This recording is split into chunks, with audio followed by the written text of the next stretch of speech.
After I had sat my first child, it took me a long time to, you know, get my figure back. And I remember my husband sort of 6 months down the line, you know, I perhaps should have lost it a little bit by then, but I was enjoying being a mum and this new, you know, life that I had. And I remember him sort of going, oh, I'm going a bit, you know, not, you know, carrying a bit of weight. Should you be having those 2 chocolate cakes instead of the 1? Shouldn't have been having any, really. But I remember actually, thinking, I'm going to have 6 cakes, actually. It made me go the other way. Every time somebody made a comment, it made me think, well, it's not... this is my body. I want to take control. Tell me what to do. And actually, I actually lost my weight a year after that because I did it when I was ready and when I felt comfortable to do it. But I think comments are very interesting because they can make you go one or the other way. If Ray said anything to you or Gary said anything to you, would you take that really personally? If Ray said to me, oh, someone's had a good Christmas, I'd go, someone's not going to see another one.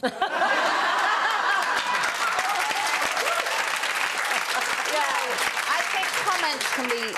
You have to be really careful. Comments. I mean, he has said things, you know, I am overweight, but... He has said things like you know, oh, do you think you should be eating that, you know? And I'm like, no, but I am. So, and it can tip you one way or the other, but, I mean, I get it all the time. I might, you know, in 2009, I lost loads of weight. I did it for my wedding and Dancing on Ice, and then I did DVDs, and, you know, I was a size 10, and now I'm back up again. And it's constant. I mean, it's just... People constantly talk about your weight. You're either too slim or you're too fat or, you know... And now, in a magazine that I won't even mention this week, it's I Hate Myself is the front cover. For you, in the front? On the front cover, Coleen, I hate myself. And I've never, ever... There's one thing in all the weight I've done, whether I've been a size 10 or a size 18, I've never hated myself. So, don't believe that. I think as a society as well, we tend to celebrate weight loss. I mean, many years ago, I got really bad salmonella and I lost 1.5 stone and I looked emaciated and it was a long time before I could put the weight back on. But wherever I went, people go, oh, my God, you've lost so much weight. And then the next sentence would be, you look amazing. And I didn't actually look amazing. I looked gaunt and ill. But, you know, people comment when you lose weight. People don't go, oh, my God, you look great, you've put some weight on.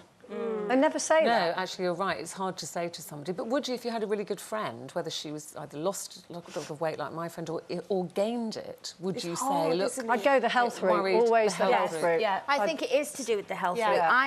I am definitely, in the new year, going to try and start to get healthy, and it's nothing to do with I want to be slimmer or look better or anything. But, you know, there's arthritis in my family. I'm now 50. I've noticed that my joints are getting sore. And I know the first thing the doctor will say is weight doesn't help, so it will be about health.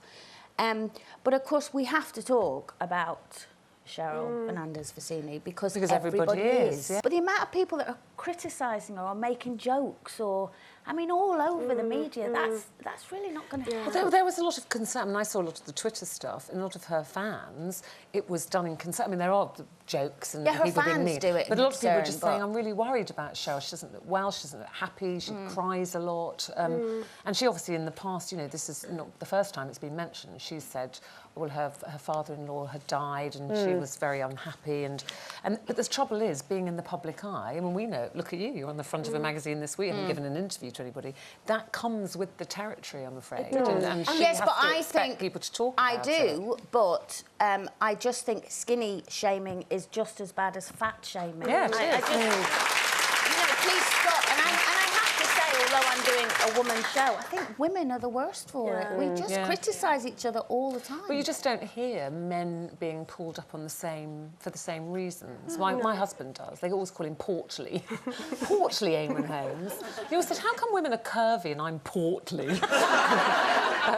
But, you know, I think you don't see it as much about male celebrities, do you? Whether they're skinny. I mean, lots of very skinny male celebrities and lots of very large I don't know, there's always the New Year picture of Jeremy Clarkson on holiday with popped gear, because he comes up and... So there is a bit of it. But, no, I mean, I do agree. I think you have to kind of learn to just let it wash over you. But, I mean, the thing with Cheryl, I do agree, I think she's a little fragile, because she's crying a lot. But also, she's never been... She's a slight girl, you know, she's sort of like Kylie Minogue size. Tiny. So I think with her, it takes a very small amount of weight loss to look drastic, quite, you know, significant. So it may not be as bad as it looks. It may just be that she's going, you know, and the X Factor, I don't know if any of you ever seen the X Factor schedule. It is insane. I remember but then talking it is to every year and she never Sharon looks like Osbourne about it, and you just don't have a minute to breathe. We've had a lot there of could comments. be a bit of that as well. Yeah, Christine says, I'm overweight and it would be insulting if my friend told me to lose weight, but there is a way of doing it discreetly, I suppose, like maybe inviting your friend out for a walk or to go swimming with you to maybe encourage them to do that. Would you like to come swimming with me? No, thanks. Danielle says, actually... You swim, I'll have the vending machine.